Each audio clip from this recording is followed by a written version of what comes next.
Hello dear students, French revolution chapter number 1 में आपके सामने लेके आया हूँ। क्लास 9 का सोशल साइंस हिस्ट्री से हम लोग शुरू करते हैं। फर्स्ट चैप्टर जो है फ्रेंच रेवोल्यूशन यानी फ्रांस की क्रांति। अब फ्रांस की क्रांति में क्रांति वर्ड जो है ना वो क्या है थोड़ा सा देख लेते हैं। ये होता है fundamental change that has been brought about intentionally, यानी अपने इंटेंशन के साथ में जो भी बेसिक जो चेंज हम लेके आते हैं उसको बोलते हैं क्रांति, है ना। तो यहाँ पे फ्रांस की क्रांति कैसे हुई, इसका इम्पैक्ट क्या रहा, किसने करवाया, क्या सिचुएशन थी, हम लोग थोड़ा सा देख लेते हैं। तो पहले शुरू करते हैं इसका बैकग्राउंड।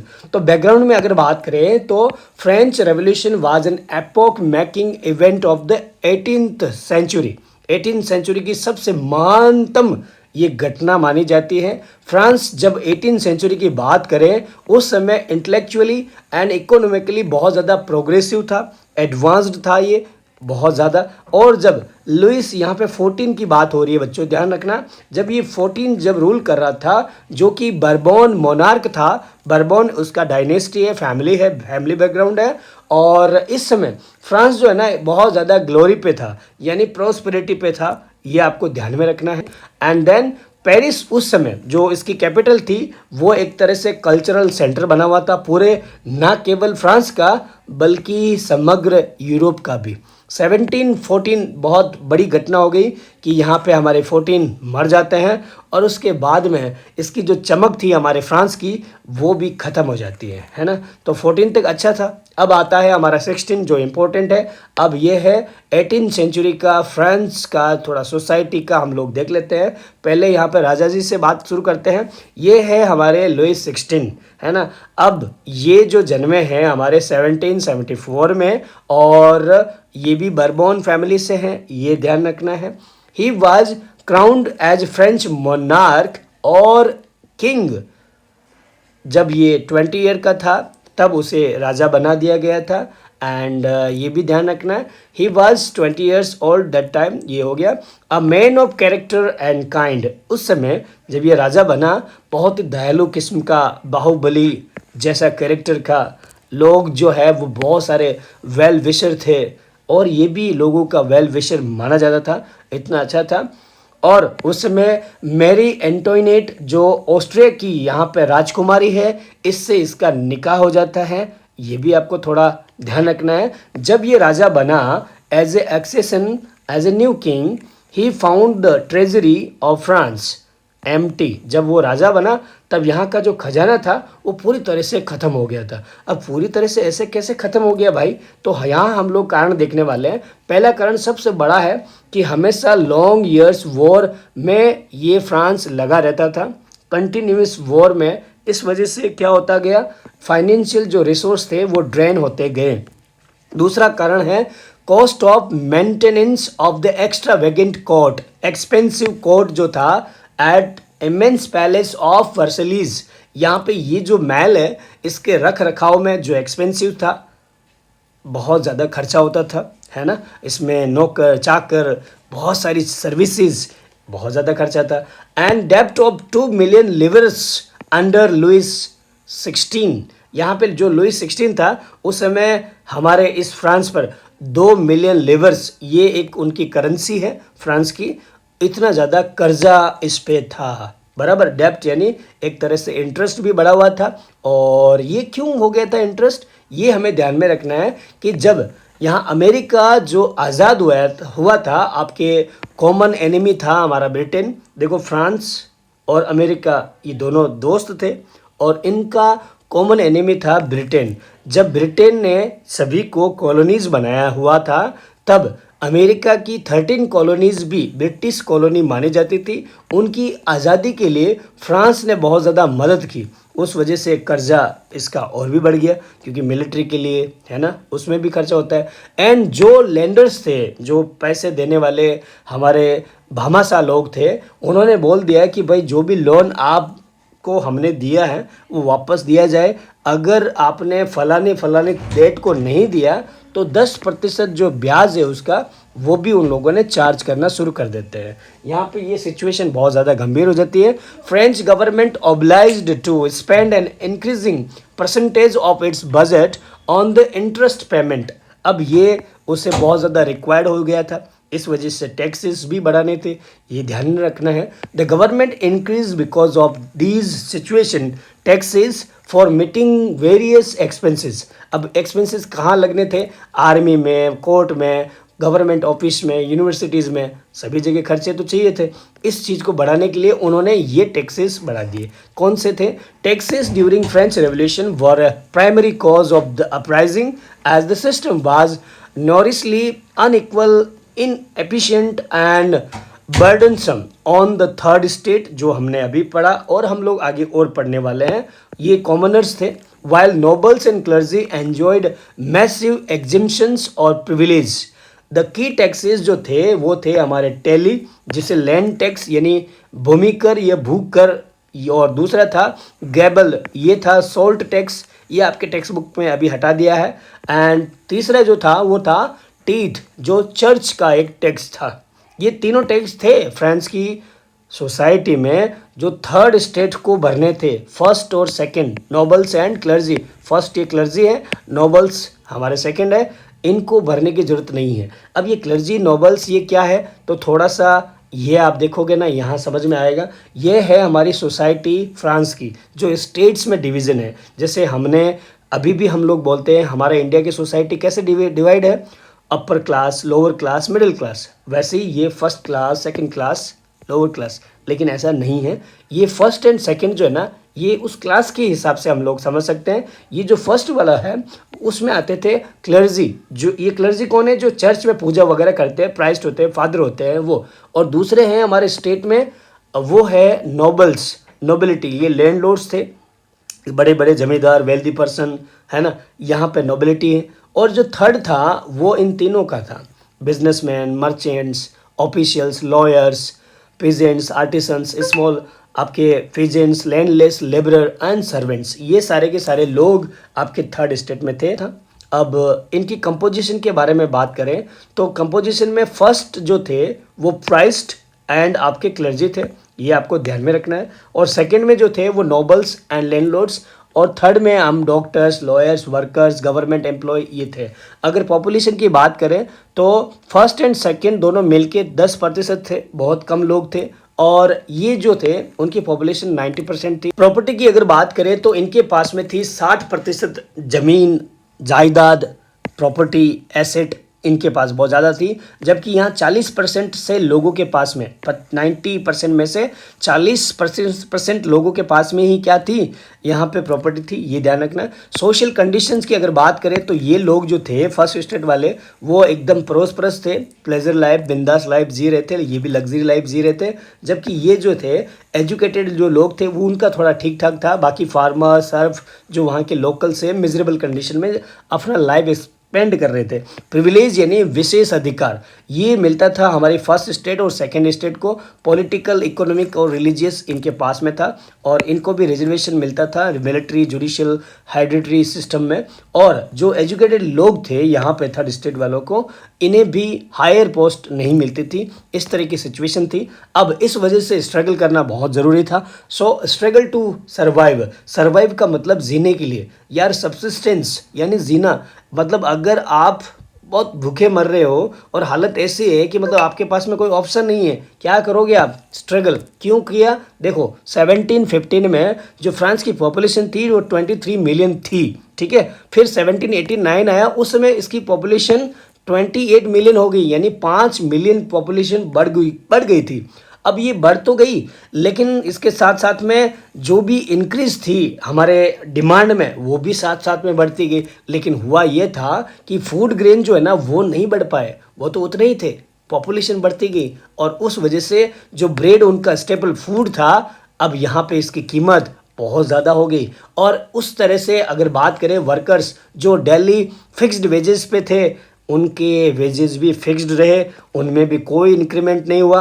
और हालत तो जब हेल होता था या ड्राट होता था, जब फसलें बर्बाद हो जाती थी, तो थिंग्स बिकेम वर्स, कोई सुनने वाला नहीं था। ऐसी सिचुएशन हमारे फ्रांस के लोगों के ऊपर थी। इस वजह से अमीर और गरीबों के बीच में ये खाई और ये गैप बढ़ता ही गया।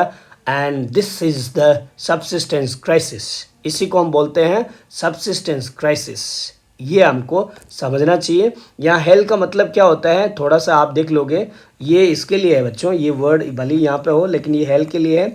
अ pieces of ice falling is rain, इसको हम बोलते हैं। सो अब सबसिस्टेंस क्राइसिस क्या हुआ? So an extreme situation where the basic means of livelihood are endangered, उसको हम बोलते हैं ऐसा situation the spider and the fly and anonymous etching, एक तरह से ये सिचुएशन बन जाती है। अब हम लोग यहाँ पे जो मिडिल क्लास थी हमारी थर्ड स्टेट में से, वो बाहर आती है और एनविसेज करती है, डिमांड करती है, प्रोटेस्ट करती है टू एंड द प्रिविलेज, जो विशेष अधिकार है, स्पेशल राइट्स है, वो केवल फर्स्ट और सेकेंड को क्यों मिले भाई? हम थर्ड स्टेट वाले भी तो इंसान हैं, we should have also equality. या तो आप इक्वालिटी दो या फिर हमें भी राइट्स दो। Peasants workers had participate in the revolts earlier, पहले भी किसानों के, श्रमिकों के रिवोल्ट्स यानी विद्रोह शुरू थे against the taxes and food scarcity, जब भी होती थी तब ये लोग बहुत ज़्यादा प्रोटेस्ट करते थे। Lacked the means and the programmes to carry out full scale, लेकिन ये इनके पास में मीन्स यानी रास्ते, तौर तरीके, प्रॉपर प्लानिंग वगैरह नहीं थी, इस वजह से फुल स्केल वो कवर नहीं कर पाए। एंड बिकॉज ऑफ दैट कोई खास सामाजिक या आर्थिक बदलाव नहीं हो पाया। लेकिन अब आपके 18th सेंचुरी थी और इस समय हमारा एक नया सोशल ग्रुप डेवलप हुआ जिसे मिडिल क्लास बोलते हैं। और ये मिडिल क्लास जो थी वो वेल्दी थी क्योंकि इन लोगों ने ओवरसीज यानी फॉरेन ट्रेडिंग सीख लिया था और उसकी वजह से वेल्थ भी अच्छा खासा आना शुरू हो गया। मैन्युफैक्चरिंग करना भी सीख लिया, इस वजह से woollen and silk textile that were either exported और bought by the richer member of the society, इस वजह से ये लोग भी अच्छे खासे नॉलेज वाले थे। Third state included profession such as lawyer, businessman, administrative officials, ये इनमें शामिल हो गए, है नहीं? पॉपुलेशन बढ़ी तो ये लोग भी आ गए थे ना। All of these were educated, believed that no group in our society should have privilege to birth, है ना? यहाँ पे उन्होंने बोला कि हमारे समाज में हमेशा इक्वालिटी होना चाहिए, किसी को भी प्रिविलेज जैसा किसी को नहीं मिलना चाहिए। इस तरह की बातें हमारे इन एजुकेटेड लोगों ने विश्वास के साथ में लोगों से कही। इनमें से लोग कौन थे? वो ये थे हमारे जॉन लॉक। यहाँ पे फर्स्ट इन्होंने क्या किया, two treatises of the government नाम की एक किताब लिखी, है ना? ये किताब में और उन्होंने ये आवाज़ उठाई कि डॉक्ट्राइन ऑफ डिवाइन यानी दिव्य सिद्धांत। दिव्य सिद्धांत क्या होता है बच्चों? पहले जो हम लोग अगर 15-16 सेंचुरी की अगर बात करें ना, तो दिव्य सिद्धांत माना जाता था कि राजा जो है ना वो एक राजदूत है और एक दूत है भगवान का। वो है ना, जब तक राजा यहाँ पर राज करेगा तो प्रजा बहुत अच्छी रहेगी, हमारे राजा को अच्छा होना चाहिए। ऐसे ऐसे पॉलिसीज़ हमारे इन लोगों ने उठाई और ये जो है हमारे जॉन लॉक, इन्होंने बोला कि इस चीज़ को रिफ्यूट करता हूँ मैं, यानी कि मैं एक्सेप्ट नहीं करता हूँ, बिल्कुल नहीं होता है। और अब्सोल्यूट किंग का जो राइट है वो भी नहीं होता है, राजा के पास में ऐसा कोई अधिकार नहीं होता है। आपके पास में पावर है, बाहुबली आप हो, आप राजा बन सकते हो।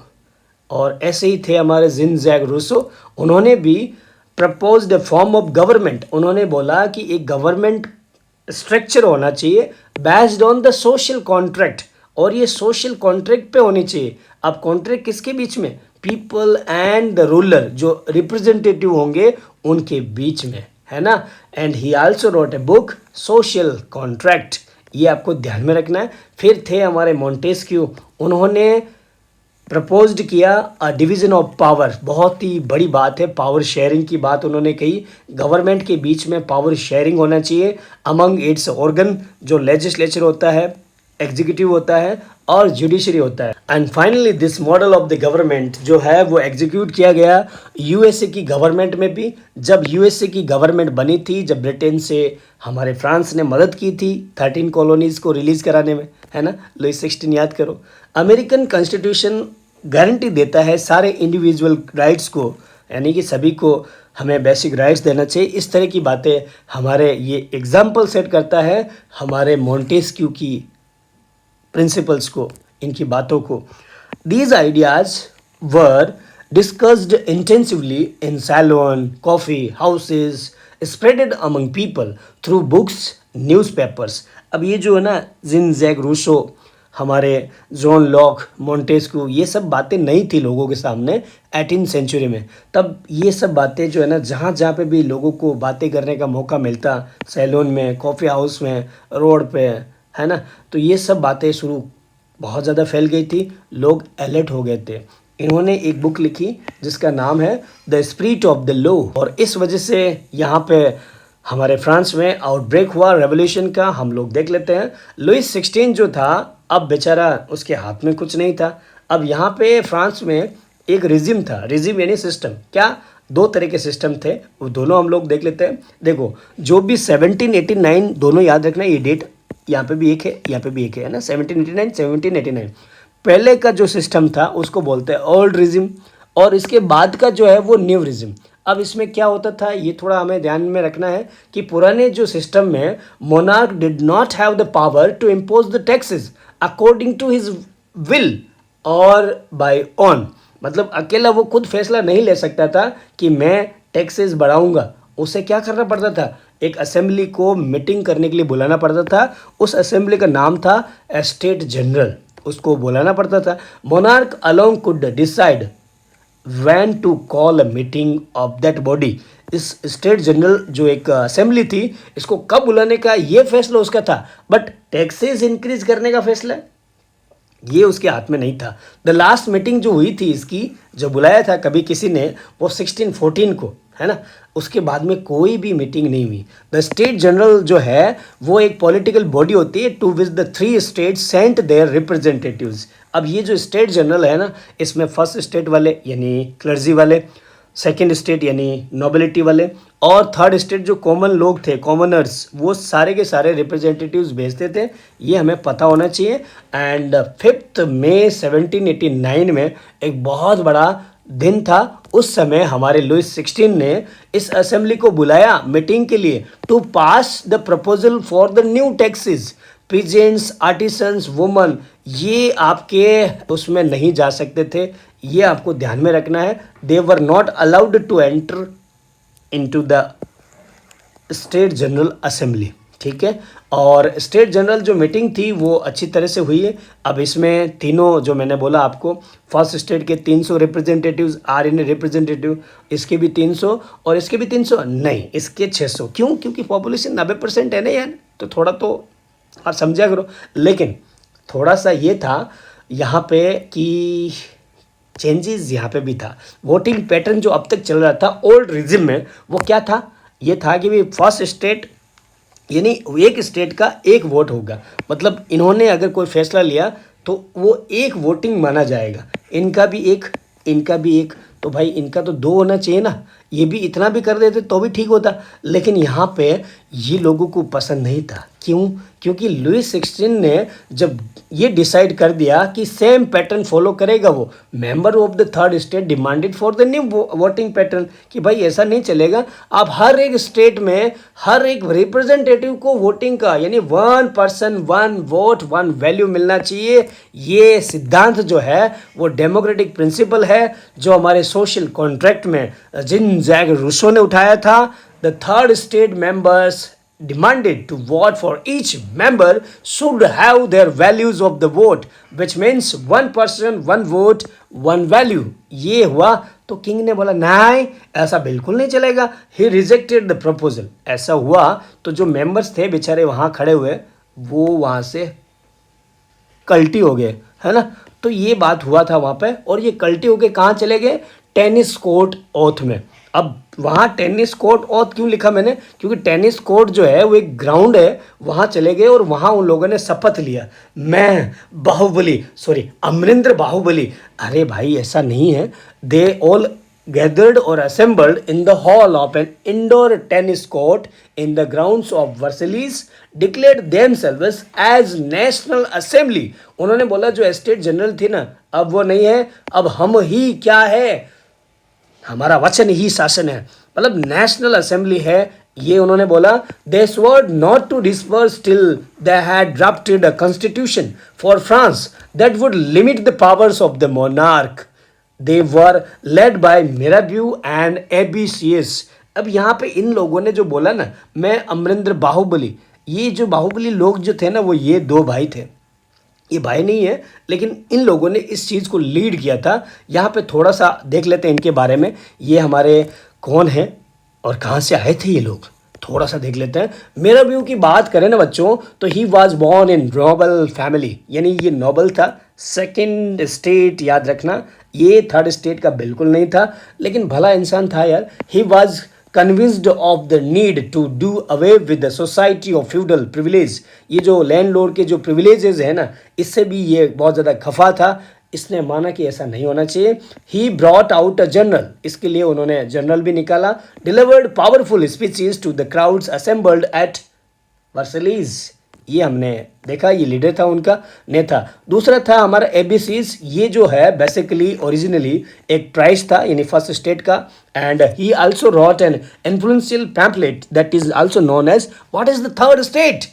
इन्होंने ये भी लिखा और बहुत ज़्यादा पावरफुल स्पीच भी वहाँ पे दिया था। अब इस वजह से लोग गुस्से में थे, टैक्सेस की वजह से, उनकी बातें नहीं माने उसकी वजह से। थर्ड स्टेट में क्या बोला उन्होंने कि भाई हमें 1 पर्सन 1 वोट 1 वैल्यू जैसा सिस्टम मिलना चाहिए। उन्होंने नहीं माना राजा ने, तो लोग तो गुस्से में थे ही। अब यहाँ शहर में भी बहुत बड़े धमाके हो रहे थे। Because of that Bastille fortress का यहाँ पे पतन हो जाता है। कैसे हुआ? National assembly that time busy at Versailles drafting and constitution, वो वहाँ पे शपथ ले ही रहे थे। Rest of the France seized with turmoil, बहुत ज़्यादा संकट बहुत ज़्यादा बढ़ रहा था। Severe winter had meant bad harvest, price of the bread also started to rise and bakers exploited the situation and hoarded supply. Hoarded का मतलब उन्होंने सप्लाई को रोक दिया, एक तरह से दबा के रख लिया। मतलब कि आलू टमाटर प्याज बैंगन जो भी है, लेकिन मार्केट में वो नहीं पहुंचाएगा। क्यों? क्योंकि वो सोचेगा कि बहुत ज़्यादा जब डिमांड बढ़ जाएगी ना, तो इसकी प्राइस भी बढ़ जाएगी। जब प्राइस बढ़ेगी तब मैं इसको सप्लाई में करूँगा। इस तरह का बेकर्स ने इस सिचुएशन का फ़ायदा उठाया and spending hours in long क्वेज at the bakery, crowds of angry woman stormed into the shop.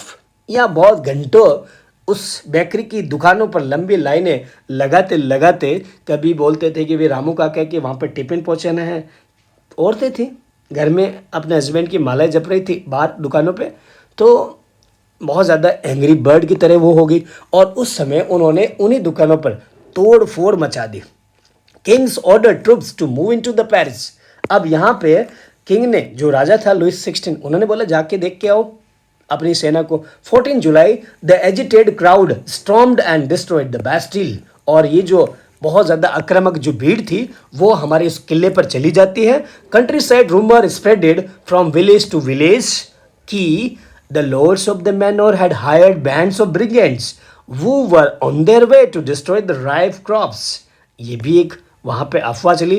Peasants in several districts seized hoes and pitchforks and attacked Chateauquas. Chateauquas जो है वो आपका कैसल किला होता है या रेजिडेंस होता है हमारे राजा या नोबल्स लोगों का, शाही घरानों का, है ना। तो आओ कभी हवेली पे बताते हैं आपको। दे लूटेड होर्डेड ग्रेन्स, जो इन बेकर्स ने अपना वहाँ होर्डिंग करके रखा था ना, इन लोगों ने, जो उत्तेजित भीड़ थी, उन्होंने उसको लूट लिया and burn down documents containing the records of manorial grain. यहाँ पे जैसे राशन की दुकान में एक चिट्टा पुट्टा होता है, मतलब एक रिकॉर्ड होता है ना, वो इन लोगों ने जला दिया। And large number of nobles fled from their homes, many of them migrating to neighbouring countries. बहुत सारे भाग भी गए भाई, ये हुआ था। फिर Louis 16 finally accorded recognition to the national assembly. अब ये जो टेनिस कोर्ट में जो लोग जमा हुए थे, हमने बात किया था, उन लोगों को हमारे राजा ने फाइनली थक हार के, कैरेक्टर अच्छा था उसका, यहाँ पे मान्यता दे दी कि भाई ठीक है, अब से हमारा स्टेट जनरल नहीं होगा, अब आप ही नेशनल असेंबली होंगे। And accepted the principal that his powers would now be checked by the constitution. भाई ये जो है ना, शायद एक स्लाइड रह गया होगा, उस समय जो नेशनल असेंबली बनी थी, उन्होंने वो शपथ भी लिया था कि जब तक कॉन्स्टिट्यूशन नहीं बनेगा और राजा का पावर कम नहीं होगा, हमारा कॉन्स्टिट्यूशन ऐसा नहीं बनेगा, तब तक हम लोग ये इस वर्सलीज के टेनिस कोर्ट से बाहर नहीं जाएंगे, ऐसा उन्होंने लिया था। और राजा अब मान चुका था, सरेंडर हो चुका था और उसने मान लिया कि मेरा पावर कम हो जाएगा। एंड 4 अगस्त 1789 को असेंबली पास्ड डिक्री, डिक्री यानी यहाँ पे एक लॉ होता है, abolishing the feudal system of the obligation and the taxes. जो टैक्स, टीथ, टैली, ये जो हम लोग पढ़ रहे थे उनको अब हटा दिया है और बहुत सारे जो फ्यूडल सिस्टम के लॉज बने थे वो भी हट चुके थे। Members of the clergy to were forced to give up their privilege, इन्होंने भी अपनी छोड़ दी। टीथ को हटा दिया गया। लैंड्स जो भी हमारे चर्च की थी वो कॉन्फिस्केट हो चुकी थी। कॉन्फिस्केट यानी मतलब जब्त हो चुकी थी। Government acquired asset worth at least 2 billion levers, इतना मतलब उनके पास में एसेट आ चुका था। इसको जो डिक्री है हम बोल सकते हैं, this is also known as the decree of 1789। तो क्या हुआ था ये इसमें पॉइंट्स आपको देख लेना है। अब जो कॉन्स्टिट्यूशन बन चुका था तो France became a constitutional monarchy, यानी राजा अभी भी था लेकिन वो कॉन्स्टिट्यूशन के दायरे में रूल करेगा। कैसे और किस तरह से रूल किया, बाद में क्या हुआ वो भी हम लोग देखते हैं। 1789 में जब ये कॉन्स्टिट्यूशन बन गया था तो 1790 में पूरी तरह से इम्पैक्ट हो चुका था और इसका इम्पैक्ट बहुत ज़्यादा रहा। 1791 में national assembly completed the draft of the constitution and main object of the Constitution was to limit the power of the monarch. Constitution of 1791 vested the power to make law in the National Assembly, यहाँ पे यहीं पे बनेगा, which was indirectly elected। ये ध्यान रखना, ये इसका कोई इलेक्शन नहीं हुआ था, इनडायरेक्ट इलेक्शन हुआ था। Citizens voted for a group of electors। ये कैसा इलेक्शन हुआ तो ये ध्यान रखना है कि भाई यहाँ पे किस तरह से लोगों का चुनाव हुआ। ऑल सिटीजन्स यहाँ पे इलेक्शन में कभी पार्टिसिपेट नहीं किया है and they had no right to vote. सारे सभी लोगों को यहाँ पे राइट टू वोट नहीं था जो आज आपके पास में।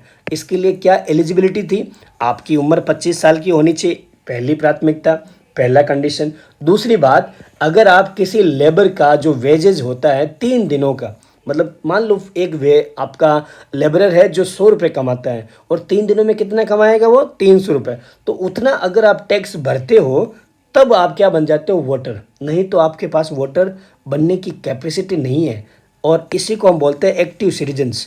और जो नहीं भर पाए और जो वुमन थी, पेजेंट्स थे, सर्ब्स थे, ये सारे के सारे इनएक्टिव सिटीजन्स थे। तो 2 तरह के सिटीजन्स हमें देखने को मिलते हैं। रिमेनिंग मैन और the woman were classed as passive और इनएक्टिव सिटीजन्स।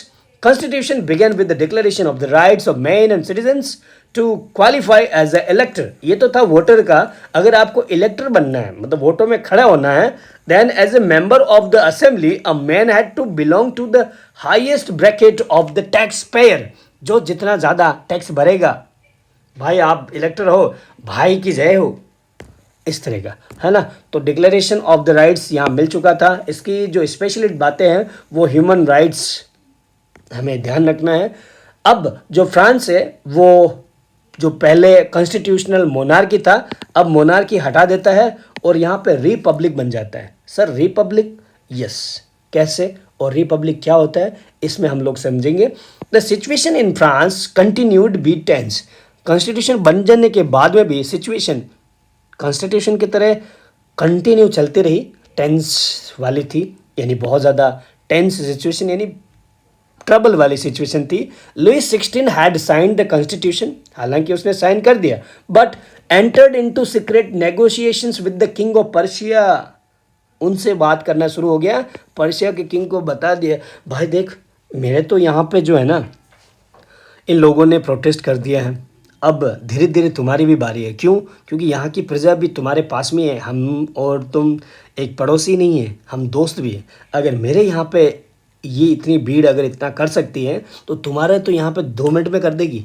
इस तरह की सीक्रेट नेगोशिएशंस पर्शिया के साथ में होना शुरू हो गया। Rulers of other neighbouring countries to were worried by the developments whatever happen in France. France में हो रहे इन बदलावों की वजह से आसपास के राजाओं में खलबली सी मची हुई थी। Rulers of the neighbouring countries made plans to send troops to put down the events that had been taking place there since the summer of 1789।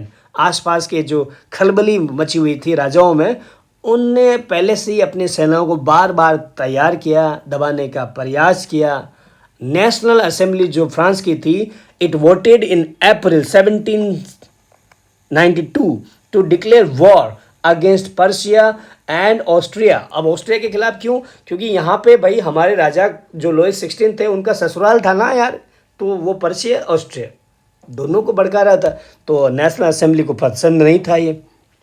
They saw this as a war of the people against the kings and aristocracies all over Europe.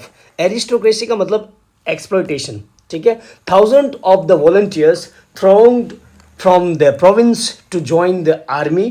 ये जो war अब शुरू होने वाला था Persia और Austria के खिलाफ, यहाँ बहुत सारे हजारों वॉलंटियर्स शामिल हुए ताकि वो लड़े। Patriotic songs they sang was the Marseillaise, यह वहाँ पे राष्ट्रगान था। It was composed by the poet Roget de Lisle, ये यहाँ पे इन्होंने लिखा था, ये आपको ध्यान रखना है। अब वो फ्रांस का एक नेशनल एंथम भी है। Revolutionary wars brought losses and economic difficulties to the people and masses. Men were away fighting at the front. Women were left to cope with the task of earning a living and looking after their pure loved family. ये situation थी। Large section of the population were convinced that the revolution had to be carried further as the constitution of 1791 gave political rights only to the richer section of the society. लोगों को ये एक blame लगाना था कि richer section को ही यहाँ पे इस कॉन्स्टिट्यूशन ने जो 1791 में बना था कुछ सेक्शन को ही राइट्स और बहुत ज़्यादा प्रिविलेज दिया है, इसलिए हमें वापस ये नया संविधान बनना चाहिए। Political clubs now became an important railing point. यहाँ पे प्राथमिक जो अवस्था में हमारे राजनीतिक दल जो है क्लब है वो बनना शुरू हो गए। मोस्ट उनमें से जो था वो था जैकोबिन क्लब, यहाँ पे बहुत ही ज़्यादा फेमस हुआ, which got its name and fame from the former convent of saint Jacob in Paris, यहाँ पे इसका नाम हुआ। And members of the Jacobin club belonged mainly to the less prosperous section of the society. यहाँ पे richer section के against में ये लोग खड़े हुए हैं, ये ध्यान में रखना है। दे इंक्लूडेड, अब इनमें से कौन थे? Shopkeepers, artisans, shoe makers, pastry cooks, watch makers, printers, as well as some servants and daily wage workers, दिहाड़ी मजदूर करने वाले। और इनका जो नेता था, हमारा नेता मैक्सिमिलियन रॉबर्सपियर था भाई, उसने बहुत ज़्यादा इन लोगों को मोटिवेट किया और इनके कुछ अलग कॉस्ट्यूम और क्लॉथ थे। सैन्स क्लूटॉन्स कपल ये आपको देखने को मिल रहे हैं। This was the set themselves apart from the fashionable section of the society, specially nobles वो वर नी ब्रिचेस, ये आपको ध्यान में रखना चाहिए। Large group among the Jacobin decided to start wearing long striped trousers similar to those that were worn by dock workers. जो dock worker थे उनके जैसे ये कपड़े पहनना शुरू कर देते हैं, ये आपको ध्यान में रखना है। थोड़ा सा देख लेना इसको, stop the video and please read it. Jacobin came to be known as the sans culottes, ये ध्यान रखना है, इसका मतलब होता है दोज विदाउट नी ब्रिचेस।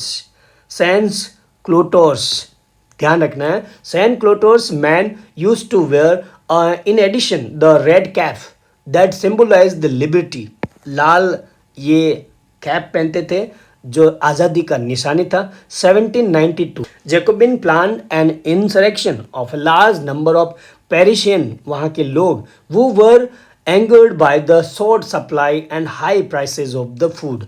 ये जो लोग प्रोटेस्टर थे बेकर्स के, उनके अगेंस्ट में लड़ने वाले पेरिशियंस लोग थे, उन लोगों को इसने क्या किया, एकदम जोड़ा।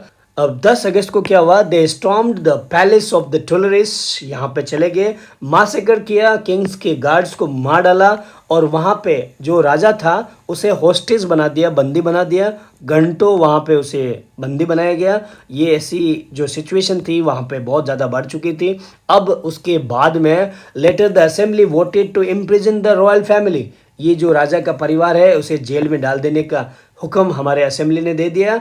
And then from now onwards all the man of 21 years of the age और above regardless of the wealth, ये वेल्थ वाला सिस्टम और 25 की जगह 21 कर दिया। मैन अभी भी would get the right to vote, ऐसा फरमान निकाल दिया कि भाई अब से जो 21 साल का जो भी रहेगा यहाँ पे मर्द, ठीक है, उसे वोटिंग का राइट मिलेगा regardless of the wealth. Newly elected assembly was called the convention, और जो नई असेंबली बनी, अब देखो स्टेट जनरल थी पहले, फिर नेशनल असेंबली बनी, फिर अब आ गया उसी को बना दिया कन्वेंशन। कन्वेंशन वो भी असेंबली है, इलेक्टेड है ये। एंड 21 सितंबर 1792 को it abolish the monarchy and declared France a republic. इसने रिपब्लिक बना दिया। रिपब्लिक का मतलब क्या होता है? It is a form of government in which there are people elect the government including the head of the government। Head of the government भी क्या करते हैं? वो इलेक्ट करते हैं, ये ध्यान रखना। नो हेरिडिटरी मोनार्की होगा, इसको हम बोलते हैं रिपब्लिक। तो यहाँ पे सिस्टम वो हो गया। लुइस 16 जो था, he was sentenced to death by a court on the charge of treason. Treason यानी ये जो धोखाधड़ी है, जालसाजी है, फ्रेब है, स्कैम है, इसके जुर्म में उसे यहाँ पे सूली पे चढ़ा दिया यार, बिल्कुल। 21 जनवरी 1793 को ही was executed publicly at the Place de la Concorde. यहाँ पे इस जगह पे उसे पब्लिकली मार दिया गया। क्वीन मैरी एंटोइनेट को भी इसी बदनसीबी से गुजरना पड़ा। ये सिचुएशन हमारे हो गई। अब यहाँ पे हमारा राजा नहीं, अब प्रजा को संभालने वाला जैकोबिन क्लब का हमारा रॉबर्टस्पियर था, और उसने चला दिया रेन ऑफ टेरर। रेन का मतलब होता है पीरियड, टेरर का मतलब होता है फियर, डर का माहौल या आतंक या दहशत का माहौल। 1793 से ये 1794 पूरे एक साल तक दहशत का माहौल रॉबर्टस्पियर ने फॉलो किया। कुछ अपनी ऐसी पॉलिसीज जो बहुत ज़्यादा सीवियर कंट्रोल की है, पनिशमेंट की है, उसने शुरू की। All those whom he saw as being the enemy of the republic, क्योंकि अब रिपब्लिक बन चुका है, इनके तमाम दुश्मनों को वो ये सब चीज़ें देना चाहता था पनिशमेंट, जिसमें शामिल थे ex nobles, clergy, members of other political parties, clubs, even some members of his own party. Political club के जो मेंबर थे उसके, जैकोबिन के, उनको भी who not agree with his methods, policies were arrested, उन्हें अरेस्ट किया जाता था, जेल में डाल दिया जाता था। And then tried by a revolutionary tribunal, और उसने अलग से बेंच जुडिशरी सिस्टम बना दिया जिसका नाम था रेवोल्यूशनरी ट्रिब्यूनल, उसने सेटअप कर दिया था और उनको मार गिराता था। ये ध्यान रखना है। If the court found them guilty, अगर ऐसा कोई एनिमी आता, दे वर गिलोटाइंड, उन्हें गिलोटाइन कर दिया जाता था। Guillotine sir, it is a device consisting of two poles and a blade with which a person is beheaded. चक चक, है ना। It was named after doctor Guillotin who invented it. कैसा है सर? ये हमारे ऐसे हैं गिलोटिन साहब। सर ये गिलोटिन ये ऐसी है बच्चों, है ना। तो आपको ध्यान रखना है तुरंत ही, मतलब आपका सर धड़ से अलग 2 मिनट में, 2 मिनट में नहीं, 2 सेकंड में यार, बिल्कुल तुरंत काम करती है मशीनें। ऐसी मशीन मंगानी पड़ेगी मतलब। Robespierre's government issued law placing a maximum ceiling on wages and prices। अब उसकी पॉलिसी ऐसी आ गई, meat and bread were rationed, अब ये गवर्नमेंट के अंडरटेकिंग में आ चुका था। Peasants were forced to transport their grain to the cities and sell it or them at the price that was fixed by the government। Government द्वारा तय कीमत पर इन किसानों को ट्रांसपोर्टेशन के साथ में उन फसलों को या उनके ग्रेन्स को पहुंचाना पड़ता था। ये उन्होंने साफ साफ बोल दिया। Use of the more expensive white flour, ये पूरी तरह से बंद कर दिया गया। All the citizens were required to eat the pain d'egalite equality bread a loaf made of whole wheat. ये खाने के लिए बोल दिया। Churches were shut down and their buildings converted into the barracks or some offices। Finally, he was convicted by a court in July 1794, arrested and on the next day was himself guillotined। अब जिसने ये शुरू किया उसको ही तो जाना ही पड़ता, बहुत ज़्यादा, उसे भी दर्द मौत से गुजरना पड़ा। Robespierre pursued his policies so relentlessly that even his supporters began to demand modernization। इन्होंने भी डिमांड कर दी। अब आता है आपका डायरेक्टरी रूल। अब ये नया आ गया, देखो कन्वेंशन के बाद में डायरेक्टरी रूल करेगी यहाँ पे। कैसे? Fall of Jacobin government allowed the wealthier middle class to seize the power. New constitution was introduced which denied the vote to non-propertied section of the society. It provided for two elected legislative councils. Now, directory rules started in France. Fall of Jacobin government allowed the wealthier middle classes to seize the power. New constitution was then introduced in which it denied the vote to non-propertied section of the societies. यानी जो properties वाले नहीं है उन्हें voting का power बिल्कुल नहीं मिलेगा. It provided for two elected legislative council. अब नए दो तरह की विधानसभाएं यहाँ पे आ गई. Appointed directory and executive made up of 5 members. उन्होंने जो कन्वेंशन थी यहाँ पे डायरेक्टरी भी बनाया जो कि 5 मेंबर्स वाली थी. अब इसमें 5 मेंबर्स क्यों थे? Against the concentration of the power. Power का कंसंट्रेशन एक ही हाथ में ना हो in one man executive as the Jacobin government में जो हुआ. Directors often clashed with the legislatures councils वो then sought to dismiss them. अब यहाँ पे चीज़ें तो अच्छी हुई लेकिन डायरेक्टर लोग जो थे जो 5 थे उनका हमेशा लेजिस्लेटिव से पंगा होता था. ये कुछ लो बनाते थे जो डायरेक्टर लोगों को पसंद नहीं आता था, है ना. ये आपको ध्यान में रखना है. And the political instability of the directory paved the way for the rise of military dictator Napoleon Bonaparte. यहाँ पे वो आ जाते हैं. और अब यहाँ पे थोड़ा सा वुमेन के बारे में देखते हैं कि अब तक हमने जिक्र नहीं किया इनको, ना वोटिंग का पावर इन्हें दिया गया. हाँ, जिक्र जरूर हुआ है बट यहाँ पे अगर राइट्स की बात करें तो बहुत कम यहाँ पे उन्हें मिले हैं. तो ये थोड़ा सा देख लेते हैं इनके बारे में हम लोग.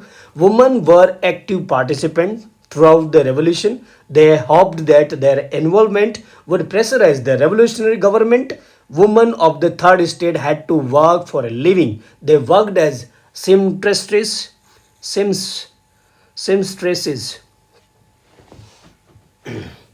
They worked as seamstresses. They worked as seamstresses, laundresses, sold flowers, fruits, vegetables at the markets, and were employed as domestic servants in the houses of some prosperous people. ये भी काम करती थी. Most of them did not have access to the education or job training. Daughters of the nobles, wealthier members of the society or the third estate could study at convent. ये थोड़ी स्कूलें होती थी वहाँ पे, तो ये ध्यान रखना है, ठीक है. Church school. Working women had also to care for their families. ये भी उनको काम करना पड़ता था ये सब कुछ करने के अलावा, ठीक है. And wages were lower than those of men. Women started their own political clubs, newspaper. 60 women's clubs now have been identified in French societies or cities. Society of the revolutionary republican women are famous among them. यानी ये जो Jacobin club था ना ये सभी के लिए था. एक पूरे हमने ये बात किया कि भाई उसमें शो मेकर्स थे, आर्टिसंस थे, तो वुमन ने भी बनाए थे. Society of revolutionary Republican woman ये भी इनके थे. ये आपको ध्यान में रखना है थोड़ा सा. And woman were disappointed that the constitution of 1791 reduced them to passive citizens. They demanded the right to vote, to be elected to the assembly and to hold political office. Revolutionary government did introduce law that helped improve the lives of the women.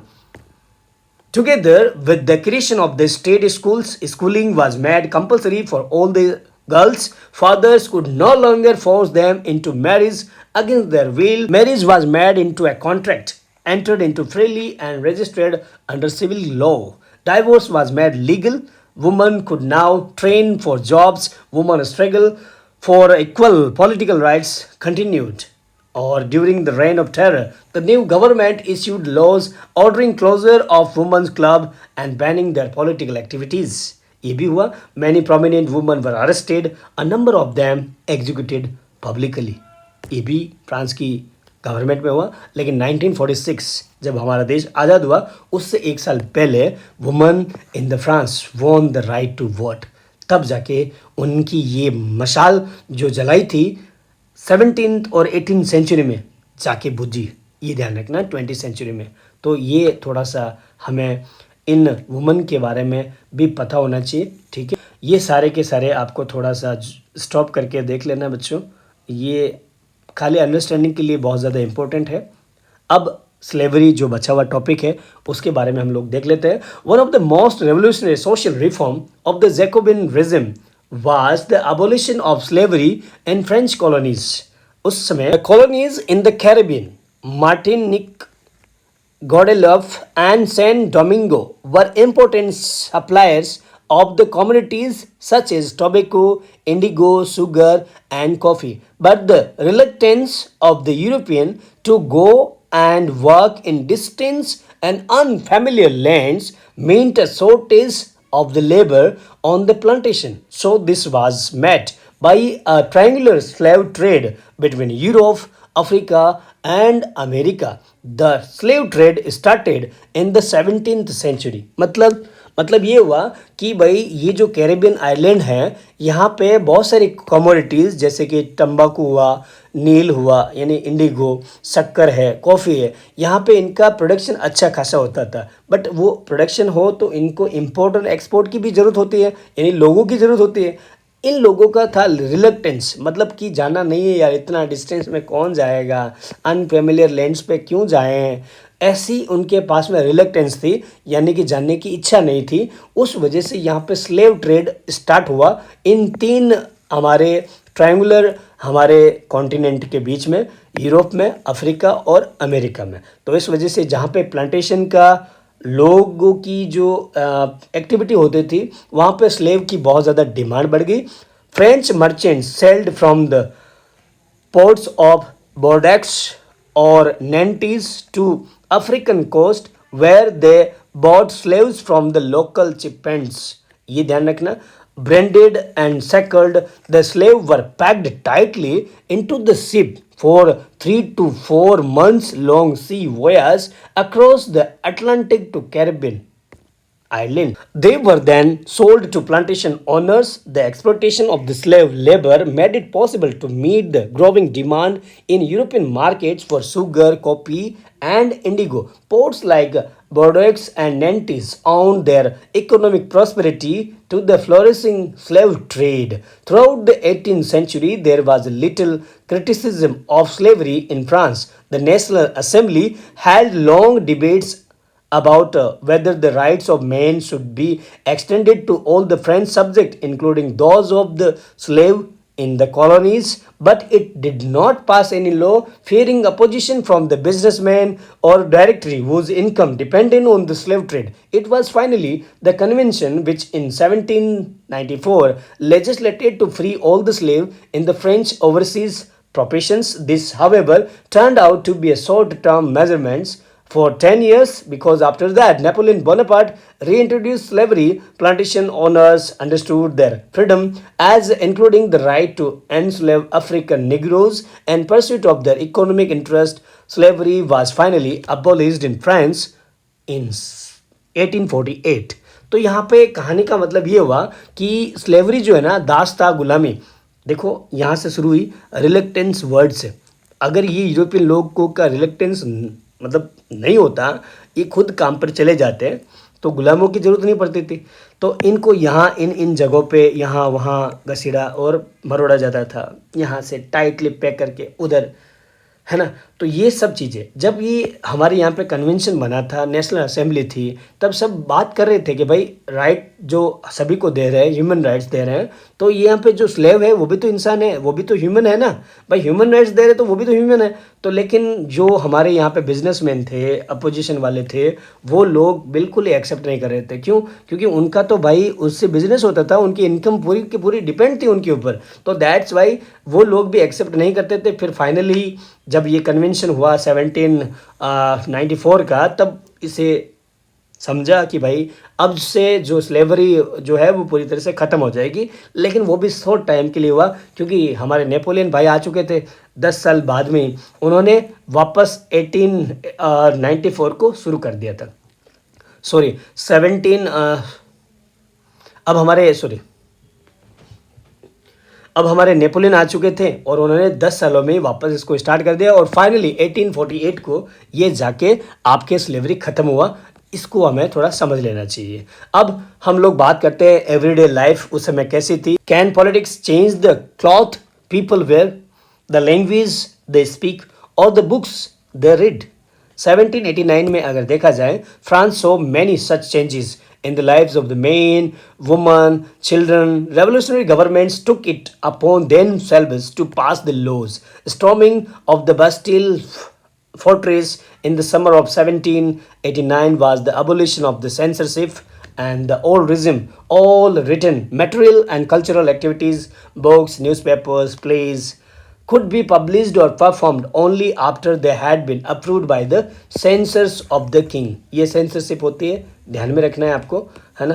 तो ये सब हुआ। Declaration of the rights of the main and woman और citizens proclaimed freedom of speech and expression to be natural right.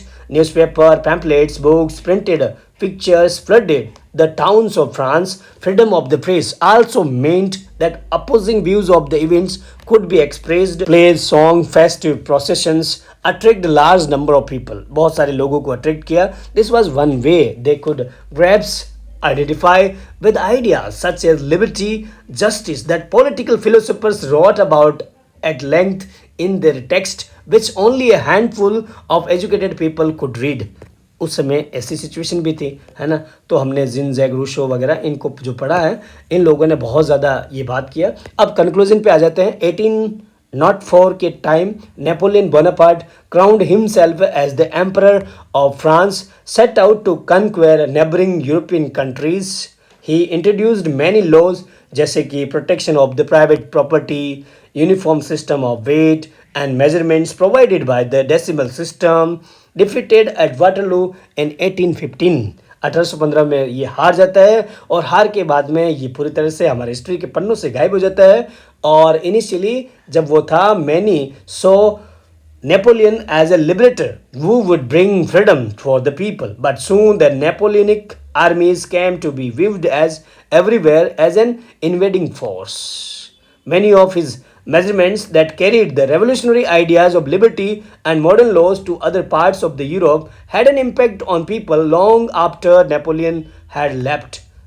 जो उसने जो भी आपके चेंजेस किए वो लाइफ लॉन्ग लोगों के साथ चलते गए। Ideas of liberty and democratic rights were most important legacy of the French revolution. ये इनका इम्पैक्ट है, क्या लेगेसी है हमारे फ्रेंच रेवोल्यूशन की। Colonised people reworked the idea of freedom from bondage into their movement to create a sovereign nation state. ये ध्यान रखना है। Tipu Sultan and Raja Rammohn Roy are the two example individual who responded to the ideas coming from the revolution of France. ये हमारा chapter यहाँ पे खत्म हो जाता है बच्चों। बाय बाय, टेक केयर, हम मिलते हैं। Thank you for watching, keep always learning, happy learning के साथ में अगर आग लगा दी है तो प्लीज़ लाइक एंड सब्सक्राइब आपका जरूर बनता है बच्चों। हम मिलते हैं।